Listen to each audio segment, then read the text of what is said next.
Hello everyone, RPF constable के exams आज से स्टार्ट हो चुके हैं। आज की ये वीडियो एग्जाम एनालिसिस नहीं है, बस हम बताएंगे आपको कि पेपर कैसा था, आगे आने वाले एग्जाम्स में किस तरह के क्वेश्चन पे ज़्यादा फोकस करना है और इसमें ये भी बताएंगे कौन से टॉपिक पे ज़्यादा फोकस करना है, किस टाइप के क्वेश्चन पढ़ने। क्योंकि इससे पहले जो पिछले 10 दिनों से हम जो वीडियो अपलोड कर रहे हैं उसमें से क्वेश्चन बहुत ज़्यादा पूछे गए हैं, तो वो वाले वीडियोस आप कर लीजिएगा जो पहले हम इसमें वीडियो अपलोड कर चुके हैं। और इन शॉर्ट समझ लीजिए कि आरपीएफ कांस्टेबल की प्लेलिस्ट आप जरूर कर लीजिए। मैं अंजलि शर्मा, चलिए आपकी क्लास स्टार्ट करते हैं। पहले तो ये है कैसा रहा पेपर और आगे आने वाले एग्जाम्स में किस टाइप के क्वेश्चन पूछे जाएंगे, क्वेश्चन भी हम आपको सॉल्व करके बताएंगे और कैसे करते हैं ये भी समझ लीजिए। तो मैथ्स की अगर बात करें तो मैथ्स के 35 क्वेश्चंस पूछे गए हैं और ज़्यादा टफ नहीं है, इजी टू मॉडरेट। जिसने थोड़ा भी पढ़ा होगा वो पेपर अच्छे से अटेम्प्ट करके आ पाया होगा, ठीक है, क्योंकि पेपर टफ नहीं था बिल्कुल भी। रीजनिंग की अगर हम बात करें, रीजनिंग में भी 35 क्वेश्चंस आए हैं, ये भी इजी टू मॉडरेट था, टफ नहीं था बिल्कुल। इसमें कुछ क्वेश्चन सिलोगिज्म के अच्छे से पढ़ लीजिएगा, हमने पूरा वीडियो अपलोड किया है, उसको ज़रूर देख लीजिएगा, ठीक है। इसके बाद आपका है जनरल अवेयरनेस यानी जीके के 50 क्वेश्चंस आए हैं और 90 मिनट का आपका पेपर है और पेपर टोटल ओवरऑल मिला के ईजी टू मॉडरेट है, ठीक है। यानी आगे जो लोग एग्ज़ाम देने वाले हैं उनके लिए इजी टू मॉडरेट भी हो सकता है कि थोड़ा सा पेपर टफ आए। तो आज की वीडियो में हम आपको मैथ्स के कुछ इंपॉर्टेंट क्वेश्चन करवा रहे हैं, इनकी प्रैक्टिस जरूर कर लीजिएगा, ठीक है। तो इसमें ये समझिए, जैसे पहला क्वेश्चन है थोड़ा डिफरेंट है, ठीक है। फर्स्ट क्वेश्चन क्या कह रहा है, which of the following is not a triangular number. Triangular number क्या होता है पहले तो ये समझ लीजिए। ट्रायंगुलर नंबर ये होता है, जैसे पॉइंट्स है ना, 1 2 और 3 पॉइंट को मिला के एक ट्रायंगल बन गया, ये हो गए 3 पॉइंट, ठीक है। अब यहाँ पर अगर हम कर दें नीचे 1 2 3 नीचे कर दें, फिर ऐसे कर दें, ये कर दें, ये भी एक ट्रायंगल बन गया और पॉइंट कितने हो गए 3 2 5 1 6 पॉइंट हो गए ये, ठीक है। इसी तरीके से अगर हम पॉइंट को 4 नीचे करें, फिर ये करें, फिर ऐसे, तो इस तरीके से कितने पॉइंट हुए 4 3 7 8 9 10 हो गए ये टोटल, ठीक है। ये भी एक ट्रायंगल बन गया, क्लियर।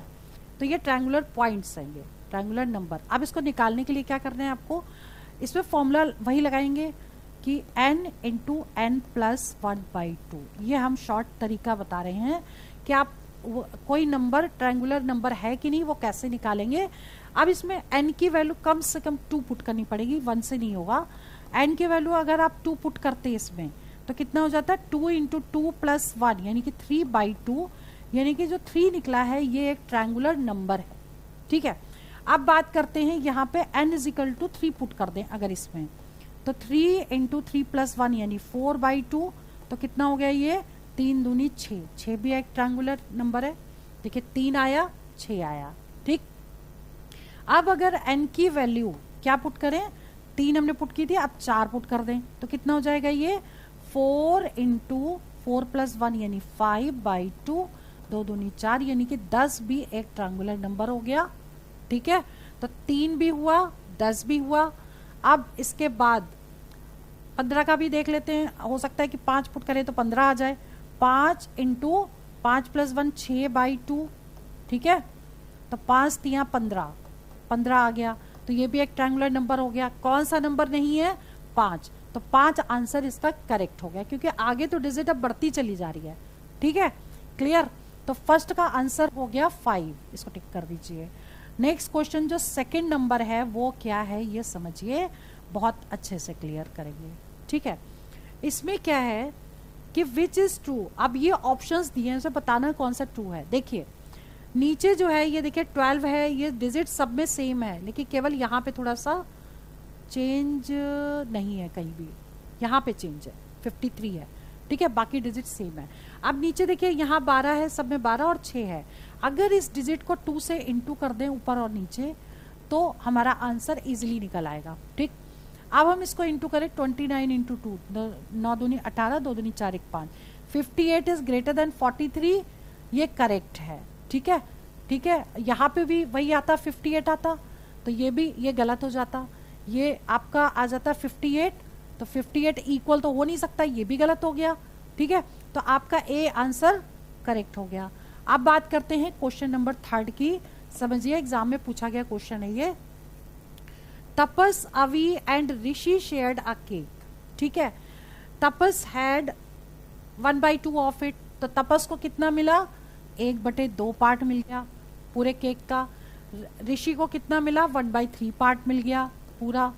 ठीक है, अब इन दोनों को पहले एलसीएम ले लीजिए, 2 इंटू 3 एलसीएम लिया तो 3 + 2 यानी कि ये हो गया 5/6 पार्ट तो डिस्ट्रीब्यूट हो चुका है। ठीक, जो बचा हुआ पार्ट है वो किसके पास है, अवी के पास है। ठीक, तो बचा हुआ जो पार्ट है उसको 1 में से माइनस कर देंगे, हमेशा 1 से माइनस करते हैं, तो कितना आ जाएगा 1/6। 1/6 पार्ट हो गया अवी का, तो यानी कि बी ऑप्शन करेक्ट हो गया। क्लियर? ठीक है, नेक्स्ट क्वेश्चन जो है क्वेश्चन नंबर 4, देखिए बहुत ही अच्छा क्वेश्चन है और ओरल निकाल सकते हैं ऐसे क्वेश्चन को। समझिए, which number will have an irrational square root. ठीक है, अब इसमें क्या करना है कि लास्ट का नंबर देखिए किसी का स्क्वायर है कि नहीं है।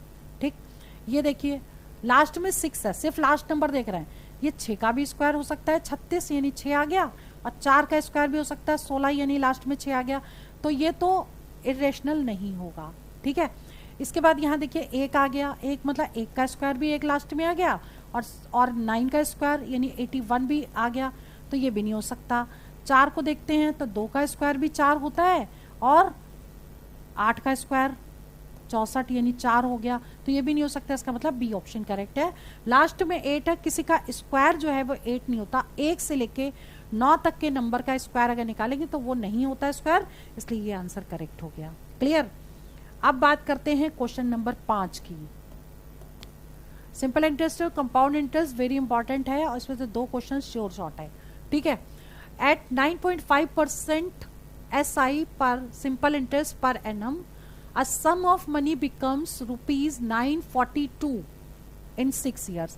मतलब अमाउंट दे रखा है 942 और रेट दे रखा है 9.5% और टाइम दे रखा है 6 years। ठीक है, क्लियर? ये दे रखा है, निकालना क्या है, प्रिंसिपल निकालना है आपको। तो ऐसे क्वेश्चन को करने के लिए क्या करेंगे, या तो आप डायरेक्ट लगा दीजिए फॉर्मूला, यहाँ अमाउंट दिया है। ठीक है, तो हम एक काम करेंगे इसमें कि हम प्रिंसिपल को मान लेंगे 100 है। ठीक, और इसका SI निकालेंगे, कितना होगा, PRT/100, ये होता है फॉर्मूला। ठीक, तो P हो गया 100, R हो गया 9.5 और टाइम हो गया 6 साल अपॉन 100, यानी ये दोनों कट गया, इसको इंटू कर दो, ये हो जाएगा 5 × 30 हो गया, और 5 × 30, 6 × 36, 6 × 42, 6 × 48, 6 × 9 = 54, 55, 56, 57। ठीक है, 57 रुपये, 100 रुपये का अगर प्रिंसिपल था तो 57 रुपये इंटरेस्ट आ गया। ठीक है, अब इसका जो अमाउंट बनेगा वो कितना बनेगा, 100 + 150 + 57, टोटल हो गया 157 अमाउंट हो गया। अब इसे कैसे निकालेंगे, अगर 157 अमाउंट है तो प्रिंसिपल कितना था, 100 रुपये, और अगर 942 अगर अमाउंट है तो प्रिंसिपल क्या होगा, 100 अपॉन 157 और इंटू 942। ठीक है, अब देखो क्या ये डिजिट इससे कटती है, देखो 7 छंग 42 हो गया, और 15 75, 15 छक्कन 90 हो गया। इसका मतलब ये पूरा 6 से कट गया। क्लियर? तो 600 रुपये इसका आंसर आ गया, इसका मतलब सी ऑप्शन करेक्ट हो गया। क्लियर? ठीक है, नाउ क्वेश्चन नंबर 6, छठा क्वेश्चन देखिए। Umar Avinash shared a partnership. Partnership का एक क्वेश्चन श्योर शॉर्ट है और इजी है। इसमें देखिए एक फॉर्मूला लगेगा, प्रिंसिपल मैं बताती हूँ अभी फॉर्मूला, पहले क्वेश्चन समझिए। Umar and Avinash started a partnership with investment of 10,000। Umar ने लगाए कितने पैसे, 10,000 रुपये। ठीक है, और अविनाश ने लगाए 15,000 रुपये। Clear. But due to financial emergency Avinash withdrew his investment after 8 months. Avinash ने 8 महीने के बाद पैसा निकाल लिया, ठीक। तो अब बताना है प्रॉफिट शेयर का परसेंटेज, प्रॉफिट शेयर का रेशियो बताना है आपको, क्लियर। तो इसमें एक चीज ध्यान रखिए, लिखिए प्रिंसिपल ऑफ उमर अपॉन, यहां लिख देते हैं formula, principal of Umar upon principal of Avinash is equal to profit of Umar upon profit of Avinash. बस ये फॉर्मूला लगेगा और क्वेश्चन आप इजीली निकाल पाएंगे। अब देखिए प्रिंसिपल उमर के कितना है 10,000, ठीक है, अपॉन इसने कितना लगाया 15,000, क्लियर। लेकिन अविनाश ने यानी कि नीचे वाले का पैसा सिर्फ 8 महीने के लिए लगा है, ठीक। तो 8 महीने के लिए लगा है तो इसका तो 8 महीने लगा, लेकिन इसका जो है 12 महीने के लिए लगेगा, पूरे साल के लिए। एक साल में 12 महीने होते हैं, इसलिए 12 से मल्टीप्लाई कर दिया, ठीक है। अब इसे कट कर दीजिए, 3 0 से 3 0 कट गए, 5 3 15 हो गया, 5 दूनी 10 हो गया, ठीक है, 3 चौक 12 हो गया, 4 दूनी 8, 4 दूनी 8 हो गया, 2 से 2 कट गया, मतलब 1/1 रेशियो आ गया, यानी कि 1:1 मीन्स बी ऑप्शन करेक्ट हो गया, क्लियर, ठीक है। नाउ क्वेश्चन नंबर 7 देखिए, find 2 digit number which is exactly 3 times the product of its digit. Very easy question और गलत होने के चांसेस सबसे ज्यादा। इसमें बाई ऑप्शन इसको करेंगे। बाई ऑप्शन कैसे, अगर मान लो 12 अगर ऑप्शन होता तो इन दोनों को अगर हम इंटू करते तो आता 2, तो 2 का 3 times तो ये है नहीं, तो ये ऑप्शन गलत हो गया। 48 अगर ऑप्शन होता तो इन दोनों को इंटू करते तो कितना हो जाता 8 चौक 32, और 32 का 3 times ये नहीं है, 24 है तो 4, ये 8 चौक 32, ठीक है, 8 24 है, 24 को इंटू करिए, 4 दूनी 8, 8 3 24, ये 3 गुना हो गया। इसका मतलब क्या हुआ, सी ऑप्शन करेक्ट हो गया, क्लियर, ठीक है। Now question number 8, square root of this. इसका स्क्वायर रूट, कई बार क्यूब रूट और स्क्वायर रूट डायरेक्ट निकालने के लिए आ जाता है, और क्वेश्चन को हम ओरल करेंगे। देखिए कैसे, हमें वैसे तो निकालना है स्क्वायर रूट किसका, 15376 का, ठीक। अब स्क्वायर रूट में देखिए लास्ट में है 6, ठीक है। अब देखिए किसका स्क्वायर लास्ट में 6 आता है, 2 का स्क्वायर तो 4 आता है, ये लास्ट में 2 है तो 2 का स्क्वायर तो हो गया 4, तो ये हो नहीं सकता। 8 का स्क्वायर हो गया 64, 4 आ गया, ये भी नहीं हो सकता, ये दोनों तो यहीं कैंसिल हो गए, ठीक है। अब देखिए 4 का स्क्वायर होता है 16, या तो ये होगा, ये भी 4 का स्क्वायर है 16। अब हमें ये पता करना है इन दोनों में से कौन सा करेक्ट है, तो हमें क्या करना पड़ेगा, यहाँ पे दिया है 13, 13 का स्क्वायर 169 होता है, ठीक। 169 से ये वैल्यू कम है, ठीक है, तो ये नहीं हो सकता है। इसका मतलब आंसर क्या होगा 124। 12 का स्क्वायर 144 होता है, उससे ज्यादा है और इससे कम है, तो ये नहीं हो सकता, यानी आंसर क्या होगा 124 आंसर करेक्ट होगा, क्लियर। शॉर्टकट तरीके बहुत सारे बताए हैं स्क्वायर रूट और क्यूब रूट निकालने के, वो वाला वीडियो जरूर देख लीजिएगा, ज्यादा बड़ा वीडियो नहीं है, बस ट्रिक्स बताई हैं। चलिए आगे बढ़ते हैं। क्वेश्चन देखिए, क्वेश्चन नंबर 9 तो बहुत ही इंपॉर्टेंट क्वेश्चन है और ये स्टैट्स का क्वेश्चन है, इसको अच्छे से समझ लीजिए। देखिए ये जो कह रहा है, if difference between mode and median is 2, ठीक है, कहता जा रहा है तो लिखते भी जा रहे हैं, इसको साथ ही साथ लिखेंगे। तो mode minus median is equal to 2, ठीक है, और निकालना क्या है difference between median and mean. तो निकालना हमें हमको है median minus mean is equal to question mark, ठीक है। ये फॉर्मूला होता है मीन मीडियन एंड मोड से रिलेटेड। तो mode is equal to 3 median minus 2 mean, ये आपको याद करना पड़ेगा, ठीक है। अब देखिए इसी फॉर्मूले को हम क्या करेंगे, सबसे पहले एक मीडियन को इधर ले आए, तो mode minus median is equal to, अब एक ले आए तो यहां 2 बचेंगे और 2 को ले लें कॉमन, मीडियन माइनस मीन, ठीक है। हमने इस फॉर्मूले को इस फॉर्म में लिख दिया। अब देखिए मोड माइनस मीडियन की वैल्यू आपको दे रखी है, नहीं इसकी वैल्यू दे रखी है, ये 2 है और ये 2 और ये जो वैल्यू है ये निकालनी है आपको, यही निकालना है मीडियन माइनस मीन। तो इससे ये कट जाएगा, बचेगा क्या 1, यानी कि ए ऑप्शन करेक्ट हो गया। क्लियर। चलिए क्वेश्चन नंबर देखिए 10th। सिंप्लीफिकेशन के 2 क्वेश्चन एग्जाम में जरूर पूछे जाएंगे based on BODMAS. Clear. अब जैसे क्वेश्चन नंबर 29 है, 29 की बात अगर हम करते हैं तो हम सिर्फ ऊपर वाली डिजिट को लिख रहे हैं, यानी न्यूमरेटर लिख रहे हैं। तो 29 इंटू 870 अपॉन 30, क्योंकि डिवाइड को पहले सॉल्व करेंगे बॉड मास के अकॉर्डिंग। अब इसे पहले हम सॉल्व करेंगे, 0 से 0 कट गया, ये आ गया 3 दूनी 6, 3 नंबर 27। अब देखिए 29 इंटू 29 प्लस 29, तो 29 को अगर हम कॉमन ले लें तो कितना बचेगा 29 प्लस 1 यानी कि 30 आ गया। तो 29 इंटू 30 ये हो गई, ये हो गया आपका न्यूमरेटर। नीचे वैल्यू कितनी आएगी 870, ये हो गया आपका न्यूमरेटर। और डिनोमिनेटर की अगर बात करें मतलब सीधे नीचे वाली वैल्यू की, तो 870 अपॉन 29 माइनस 1। ठीक है, ये पूरा पूरा किससे कटेगा 9 या 27, 30 आ गया और ये आ गया 29। क्लियर। 30 में से 1 माइनस करेंगे 29। अब इसे सॉल्व कर दो, 29 इंटू 30 अपॉन 29, ये कट गया, आंसर आ गया 30। क्लियर। ठीक है। चलिए आगे बात करते हैं क्वेश्चन नंबर 11 की। ये वाला क्वेश्चन नंबर 10th था, अब हम कर रहे हैं 11th की बात।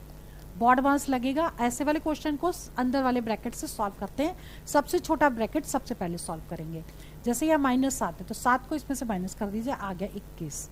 ठीक है, अब यहाँ माइनस लगा है तो 21 यहाँ लिखकर इससे माइनस कर देंगे, कितना जाएगा 17। अब इस यहाँ प्लस लगा है तो इन दोनों को प्लस करिए, 7 और 5 12, 1 2 32 आ गया, 32 इसमें से माइनस कर दीजिए तो आ गया 6 और 1 16 आंसर आ गया, ये आंसर करेक्ट हो गया। क्लियर। ठीक है। चलिए क्वेश्चन नंबर 12 समझिए। Find the largest number that can be shared between 180 and 270। देखिए ऐसा क्वेश्चन पढ़ने में भी नहीं लग रहा है कि HCF LCM का क्वेश्चन होगा। ठीक है, तो वर्ड प्रॉब्लम में ऐसे क्वेश्चन भी आ जाते हैं। तो देखिए ये इसके 4 ऑप्शन दिए हैं, 180 और 270 देखो किससे कैंसिल होते हैं पूरे पूरे। तो हम देख लेते हैं, इसमें 90 से ये भी डिवाइड हो जाता है, ये भी डिवाइड हो जाता है, इसलिए ये आंसर करेक्ट है, इसका HCF निकाल लिया। ठीक है। चलिए क्वेश्चन नंबर 13 देखिए। अब क्वेश्चन नंबर 13 क्या कह रहा है, there are 70 detergent soap in 1 box. एक बॉक्स में, सबसे इंपॉर्टेंट क्वेश्चन है, पूछा गया है, ध्यान रखिएगा। ठीक है, एक बॉक्स में 70 डिटर्जेंट सोप है और 1 बॉक्स में क्या है 49 ऑफ देम यूज हो गया। ठीक, तो टोटल कितने हैं 70, यूज कितने हुए 49। ठीक है, बचे कितने, एक यहाँ आ गया और 21 बच गए। क्लियर।